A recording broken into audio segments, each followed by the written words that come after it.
ก็ในโมเนาะ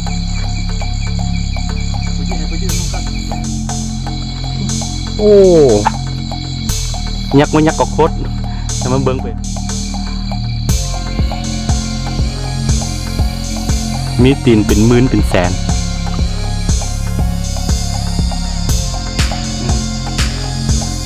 มันคือตัวอีหยังทุกคนสวยงามมาเบิ่งห่างมัน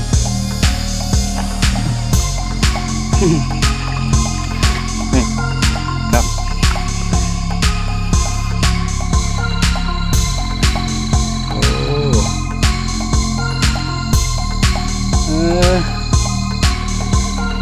โอ้ปูเป็นกันผจญภัยมาเอาชีวิตกาวทักทายสบายดีทุกคนที่กำลังติดตามรับชมเนาะยินดีต้อนรับเข้าสู่ช่องอาค่าน้อยเนาะและนี่คือรายการวิถีชีวิตของชนเผ่าอาค่าเนาะมือนี้เราจะเข้ามา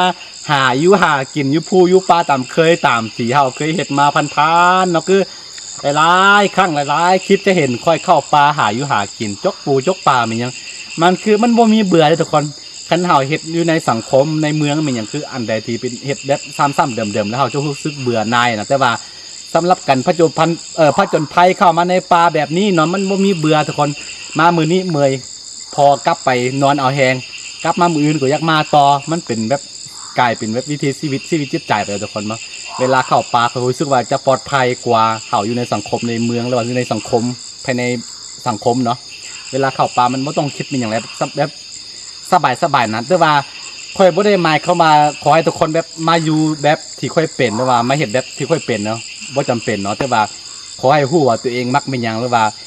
ตัวเองเฮ็ดเป็นหยังแล้วก็มีความสุขก็เฮ็ดไปทุกคนบ่ต้องบ่ว่าหยังเนาะโอเคมื้อนี้เฮาบ่ว่าหยังไรมื้อนี้เฮาสิมาจกปูจกปลากันทุกคนนี่เฮาจกมาตามทางเฮาได้หลายพอสมควรแล้วแต่ว่าเฮาบ่ทันได้ทายเนาะตอนนี้เฮาสิจกปูจกปลาใต้กบใต้เขียดเป็นหยังไปแล้วก็ตายกลับมาเนาะนี่คือวิธีที่ค่อยเคยเฮ็ดพันๆมาแล้วก็ค่อยมักแบบบ่มีเบื่อโอเคมื้อนี้มากับตะกล้องน้อยมาเลย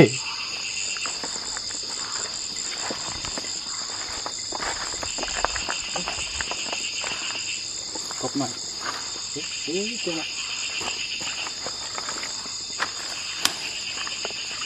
กบหนีแล้วครับพอบ่ทันสุดความได้เห็นกบแล้ว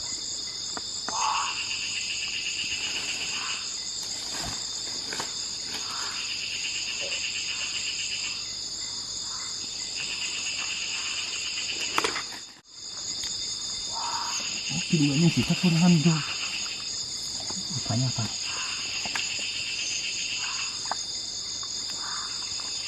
พี่ทุกคนตะกองกบอุ้ยกบน้อยนี่เขาลืมเอาสวิงมาแล้วก็ค่อนข้างลำบากเนาะมีแต่เอามือเปล่าอยู่แล้วอยู่เขาไปไหนละเดี๋ยวกันปูเถอะขึ้นมิดมันโดดออกมาที่อะไรกันนี่กระหับบ่ได้น้อยบันไดนะค่อนข้างแห้งนะไฟเด้อทุกคนเด้อ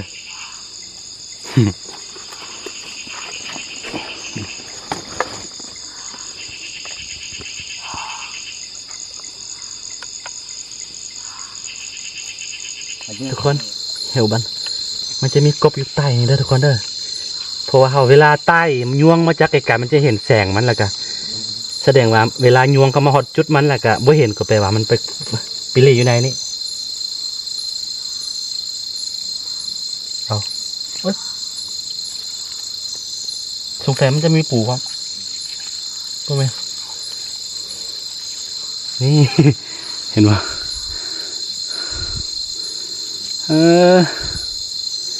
กบนี่กบภูเขา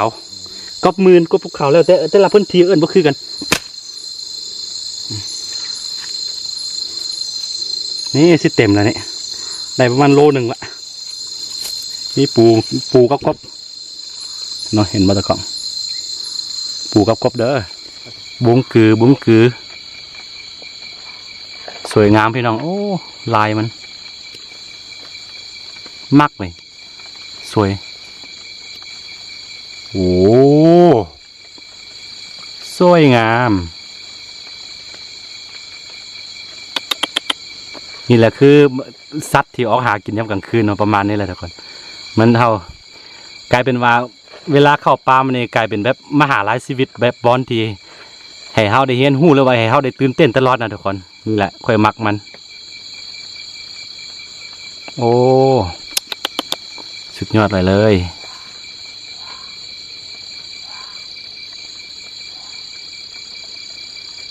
มีตีนเป็นหมื่นเป็นแสนปูทุกคนปูเห็นปะตะกล้องเห็นปะโอ้นี่ปูลงมานี่ครบแล้วทุกคนเด้อ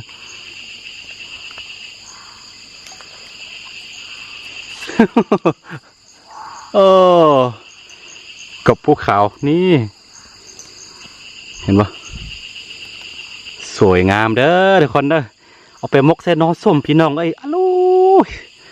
สุดยอดแท้ๆเด้อทุกคนเด้อโอเคนี่ตัวนี้เขาได้กบได้ปูเมียงละเอาตัวนี้ฆ่าดีก่อนสำหรับกบ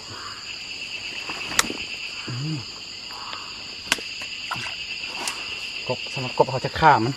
มีได้ปูเขาบุกฆ่านี่ถ้ากล้องได้ปูหลายตัวแล้วเห็นปะ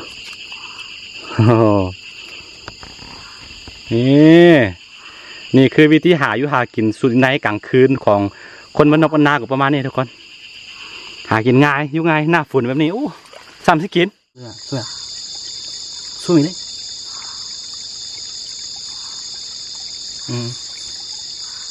มันคือตัวอีหยังทุกคนสวยงามมาเบื้องห่างมันนี่โอเคเฮาซิโบแตะต้องมันทุกคนพวกนี้ทุกคนนี่คือปิ่งยักษ์แล้วทุกคนเด้อปิ่งยักษ์เนาะที่อาศัยอยู่ตามน้ำห้วยแบบนี้แหละเห็นบ่เห็นได้ยินเสียงเข้ามาแล้วก็มันสิมาดูดเลือดโอ้ปิ่งยักษ์โอ้ยักษ์มันยักษ์ก็โคตรแล้วมันเบิ่งไปเฮ้ปูก็มันสิไปสู้กับปูอีกฮะอ้าวโคตรใหญ่ทุกคน ฟ้าหลังฝนเนาะหลังจากฝนตกใส่มันกะออกมาหากินแบบนี้ปูเด้อทุกคนเด้อ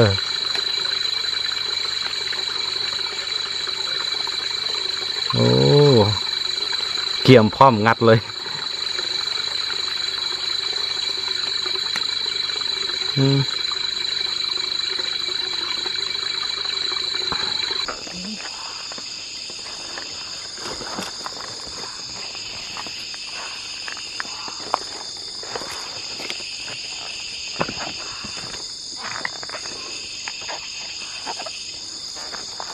เสียงที่ได้ยินปะนั้นมันจะเป็นพวกไส้เดือนยักษ์นะทุกคนเนาะไส้เดือนยักษ์ที่ฝังตัวอยู่ใต้ดินเนาะทุกคนเนาะ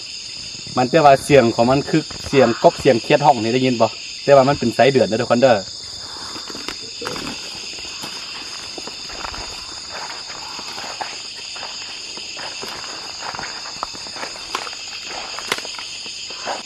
เห็นปูปะนี่โอ้โหปูยักษ์มันบ่มีน้ำแต่มันมีเด้ทุกคนมีน้ำในหนึ่งเดี๋ยวเข้าไปแล้วเป็นไงละต้องจกเอา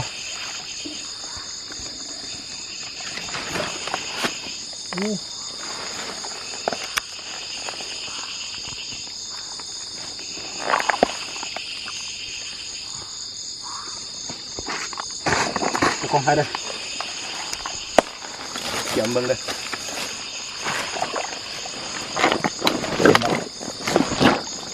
เห็นปะอ๋อไปทางไหนละให้ก็อยู่อ่ะฮะถึงกันอาจารย์ทางไหนล่ะ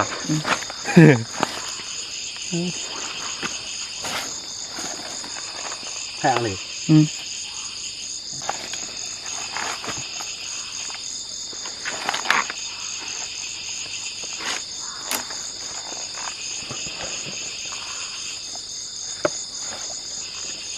นี่ปูยักษ์เด้อ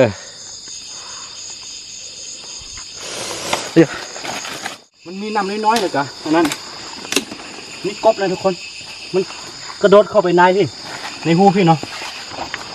เดี๋ยวสิจกบนค่อนข้างใหญ่ไปยุ่เถอะเลิกหูมันค่อนข้างเลิกทุกคนเห็นจังไรจึงเอาได้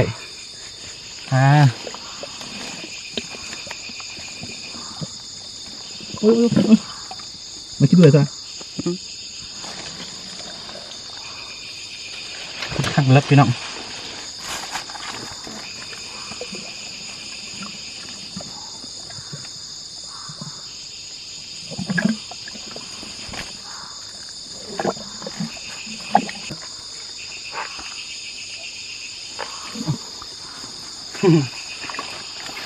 นี่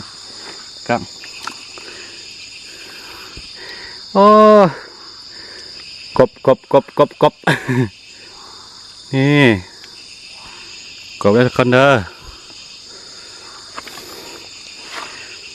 ขาเหมือนกันโอ้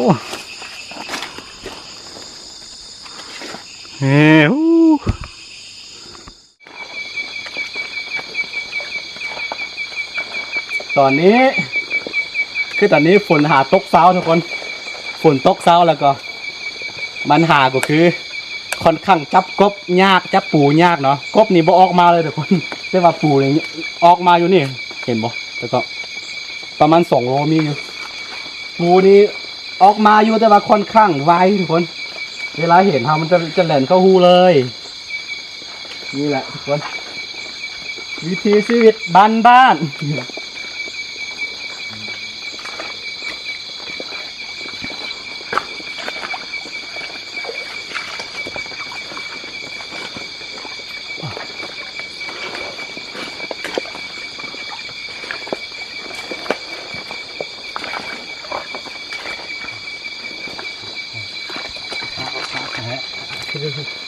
ใช่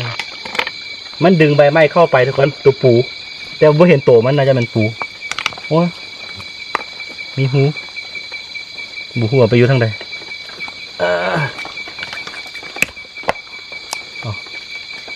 เอาหายปูหาย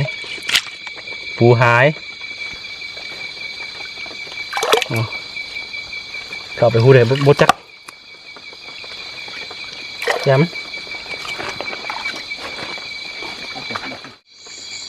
เอาดูเยอะไปกินเราเว้ยไปกินเรามอเว้ยด่าใช่หมูเยอะแล้วก็มอ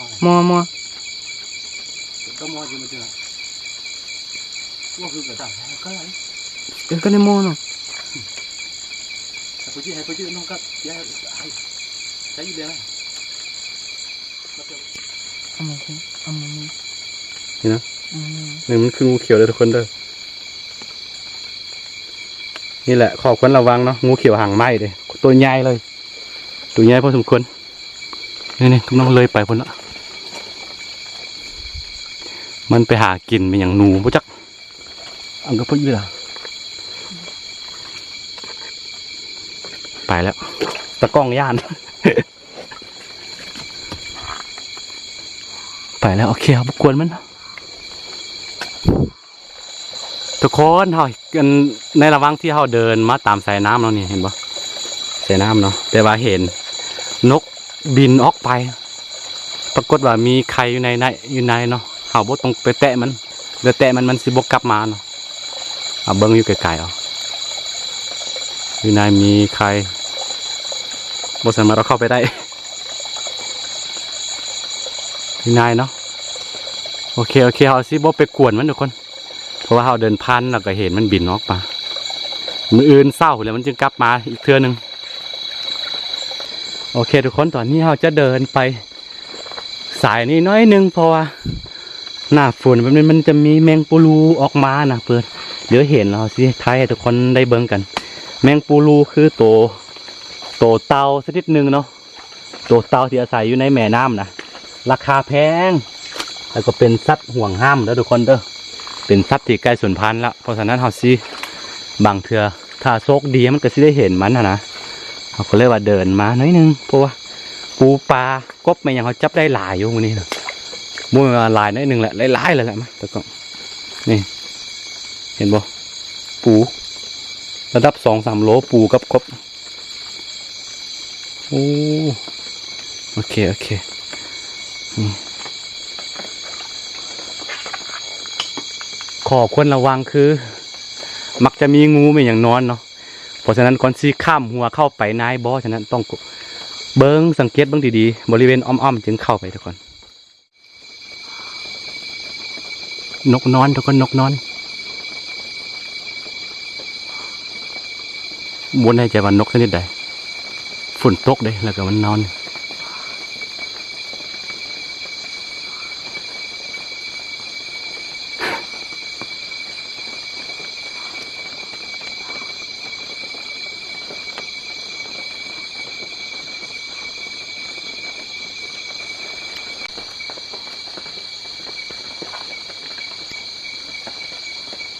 ก้นมันมือสั้นทุกคนหรือว่าน่าจะเป็นนกเขาเขียวบ่จักนะทุกคนอันนี้ก้นมันเด้อ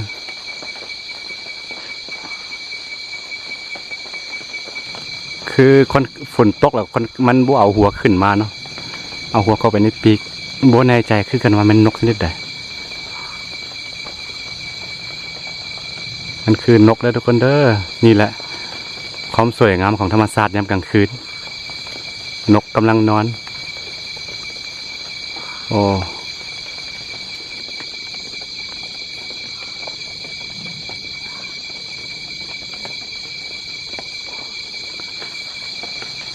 โอเคเขาบ่รบกวนมันสวยงามเพียงแต่เราถ่ายภาพบรรยากาศให้ทุกคนได้เห็นกันนี่แหละความงดงามของธรรมชาติยามกลางคืนทุกคน